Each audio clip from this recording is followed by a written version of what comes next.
when I moved back from LA, it was like more than 2 years later, and I was staying right around here, and I got lost. I was going the wrong way somehow, and all of a sudden I saw Live Oak Cemetery, and I went, that's where Blaze is. And so we pulled in. I didn't expect to ever come here again, and I didn't expect to ever find it because it was so long a drive out of town, and it was all just crazy. And there it was. And so we drove around and we found the grave. There wasn't a gravestone, but there was some sort of indication that it was Blaze. And I didn't expect that anybody would have come along and done anything. I didn't expect anyone to visit Blaze's grave. You know, I just figured he's gone, you know. And there were picks and capos and toys and empty beer cans and stuff. People had been here, and he really had an effect on people. That's beautiful. It was really remarkable. You know, ever since he died, it's been building. It's just more and more. It's ramping up, and I'm just amazed. You know, I watched the legend form, and now, you know, I've always known about that word, but now I know what it means, because there's a lot of stuff that's not real, but it is because it's part of Blaze's legend. Yeah. So that counts. Do people know the legend as much as the music when you go overseas? Yeah, yeah, they know the stories. Yeah. There's some great stories. People will ask me, I said, that's a great story. Yeah. Was he able to play festivals? Was he ever invited to anything like that? No, they were working on a European tour where he was going to go open for towns. It never happened. But Blaze really never got to play anywhere other than the towns that he lived in, several towns. You know, he was in Chicago for a while and outside of Atlanta and Houston and here in Austin. Never got to tour. Never, you know, wanted it, but yeah, ultimately I think it became more important for him to find a drink than to play a gig. You know, it was a bad combination of the alcohol and drugs, and he kind of was slowly going down while his fame was slowly going up. You know, I mean, after he died, stuff started coming out. Albums that he had recorded in the can and didn't come out for whatever reason. You know, usually Blaze fucking up something, you know. And that stuff started coming out, and it was then when I started like coming here and running into like 19-year-olds who were here with a bottle of vodka and they were writing a song for Blaze, or it's just, I started noticing it, you know, people were talking about him more. And then people in Austin who had always dismissed him started considering him, you know, club owners and promoters, and people were talking about it. It was obvious something was building, and it's been building nonstop since 1989. Did some of these people claim, oh, we loved Blaze all along? Well, of course. Well, Blaze, he came out to LA and he had met Towns, and he wasn't binge drinking when I knew him. We would drink in bars at night at gigs, and then we'd wake up sober and be sober the next day. But he had met Towns, and everybody that idolized Towns wanted to be Towns, and Towns was binge drinking a lot. And Blaze started drinking the vodka. You know, it was always beer and maybe a shot of tequila or something, but he started drinking vodka. And when he came out to visit me in LA, he was really fucking up. And he was binge drinking and also on speed and staying up for days and days. And it's a bad combination. Your body doesn't shut down like it should naturally, and you really fuck up. And I kicked him out. And I said, I don't want to see you again until you clean up, you know. And he flew back to wherever he'd been staying. I guess he was in Austin mostly then. And then I didn't hear from him for a couple of years, and I figured I never would again. And then he called up one day and said, I got a record deal, going to Muscle Shoals, make a record. I got you a plane ticket. I went, okay. And that was just amazing, you know. And yeah. So we flew to Muscle Shoals, and it was, you know, those guys were out of their minds on coke and speed and whatever, and you know, I think I told you once before, they picked me up at the airport. I flew in and picked me up in Atlanta, and they thought we were being chased by it was by the FBI and the KKK in the same car. No, I don't know about that, but there was just it was crazed. There was a lot of drugs going on, and he'd ravaged his voice by that time. He wasn't singing as good as when I was playing with him. But we did do that album in Muscle Shoals, and it did come out really good. It was professional musicians. I was the bass player. Who were some of the players on that?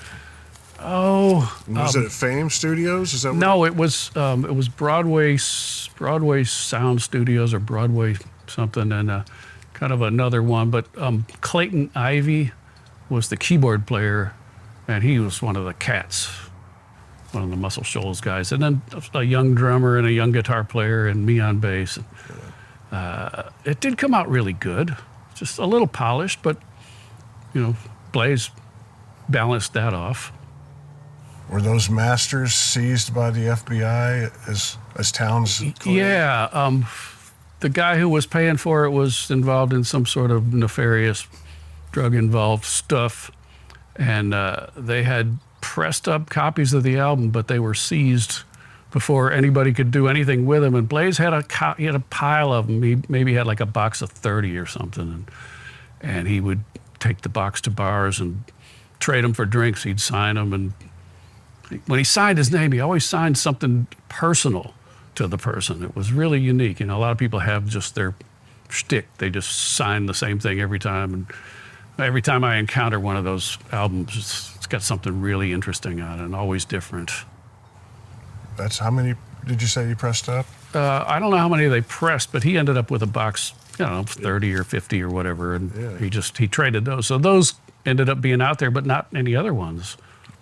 We did some recording in Houston and in Fredericksburg at Loma Ranch Studio, and Blaze, for some reason, he took the master tapes out of the studio, which you don't do, but I think he wanted to show them to people, to let them know that he was somebody and something was going good for him, and probably traded showing the master tapes for drinks in bars, if he could.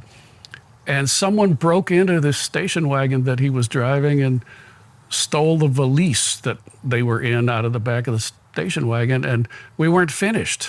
There were no copies, for decades. And then John Hill, the engineer there, the owner of Loma Ranch, called me up one day. He said, I found like a rough mix of a cassette of a rough mix.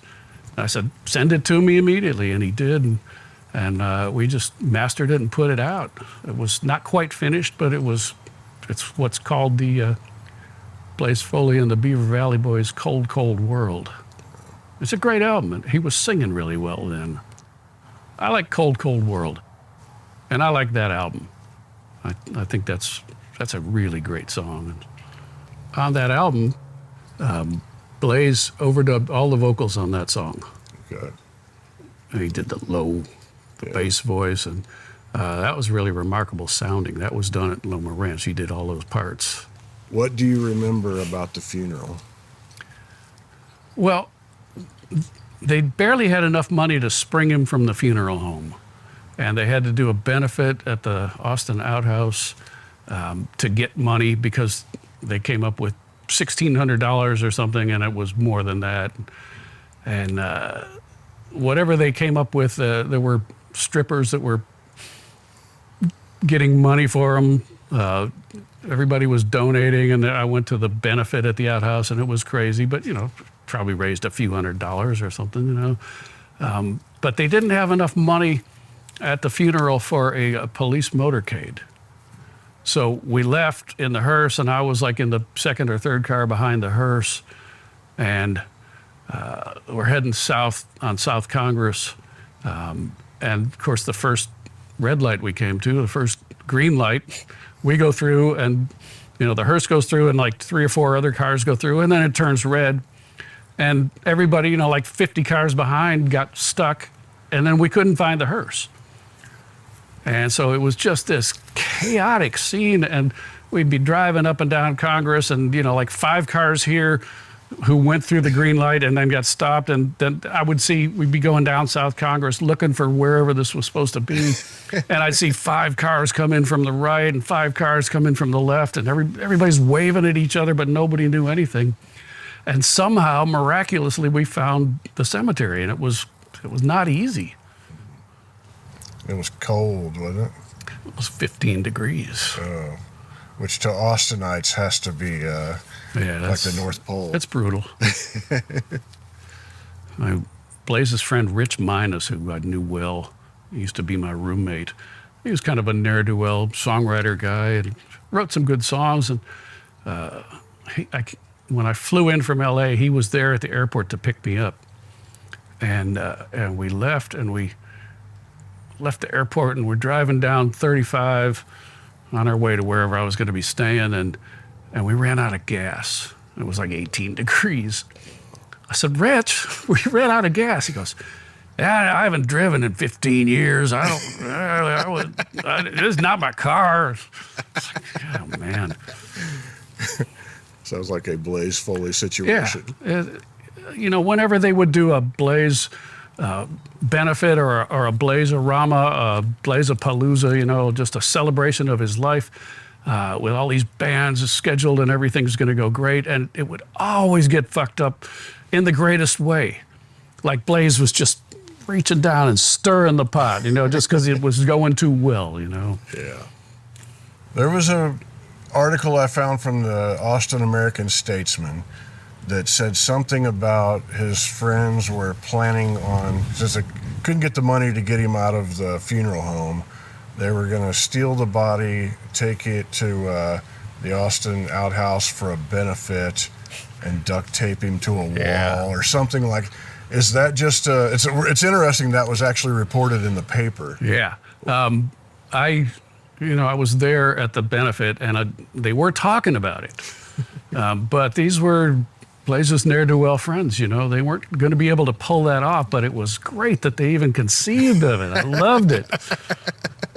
Yeah. And if they had, just imagine how cool that would have been. Talk about the legend growing. Oh, man. Well, if you were his friend, he loved you. He loved you hard. It was remarkable. He had this effect on people. And, if he didn't like you, you'd be frightened, with good reason. But, he had behavioral problems and all sorts of problems. But his friends, it didn't surprise me that his friends turned out.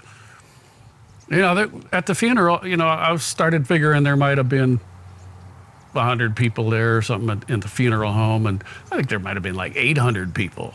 Wow. And, like anybody that ever met him and had a good experience was probably there. Yeah. He moved people. If Blaze would have lived and say he was alive today, do you think that his career would have taken shape to where he might be a guy playing festivals, or would he not have played music at all? Or what? Well, I think the songs are so good and they're so honest. I'm struck by how honest his songs are. There's a lot of people who write honest songs, but none more than him. Yeah. I think he would have, and it also depended on if he got his problems in hand, the alcohol and the drugs. If he had cleaned that up and kept writing, certainly, when he after he met Towns, he kind of the writing took a back seat to the alcohol, Yeah. And he used to write songs all the time when I met him, and he'd wake up every morning and start writing, and that kind of went away. Yeah. But I like to think it would have come back. And if he was alive now at 75, he'd be revered. At least like on a Dave Olney level, or something. He'd be well respected. When they approached and asked you to be part of the movie, how did that go, and what made you want to be part of it? Well, Ethan called me out of the blue. I think he got my number from Charlie Sexton, and just called up and announced himself and said, I'm making a film about Blaze. And he said, I know who you are, and I want you to be involved. And he was co-writing it with Sybil Rosen, who was Blaze's girlfriend when I met Blaze. And she said, "Oh, you got to have Gurf." And so he wanted me involved. And the first thing I told him was, I don't like biopics.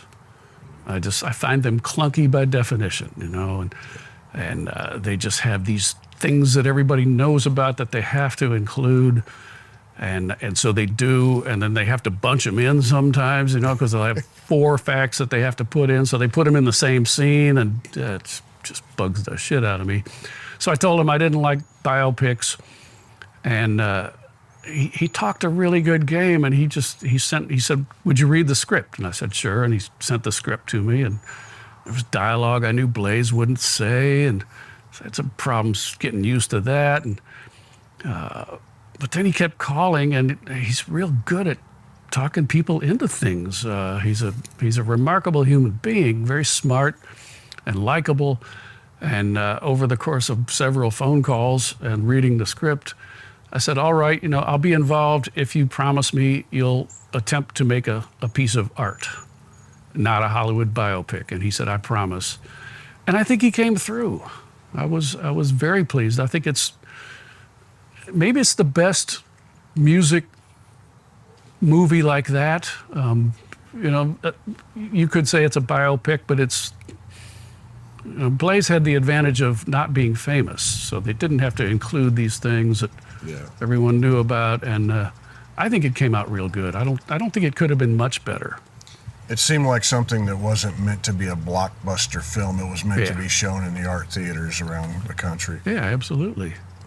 And I couldn't hope for more than that, Yeah. If anybody watching this wants to come out and pay their respects to Blaze, what would you say to them? Live Oak Cemetery, South Austin. Send me a message. Be respectful. Oh, yeah. Like I said, I've been here before to the grave and found people. As often as not when I come here, there's people here. And I come sometimes on his birthday, but I come whenever I'm near here. And half the time there's people here. And young people, just 19-year-olds that are just aware of how cool he was, This is my 5th or 6th time I've been out here. That's impressive. It's been 6 or 7 years, and I could not believe how much traffic there was out here. Not at the cemetery, but around, as Austin explodes. It's a boom town, and all that entails, and it's just what we have to deal with. I still love it. Austin's a beautiful place, and everybody wants to live there. Yep.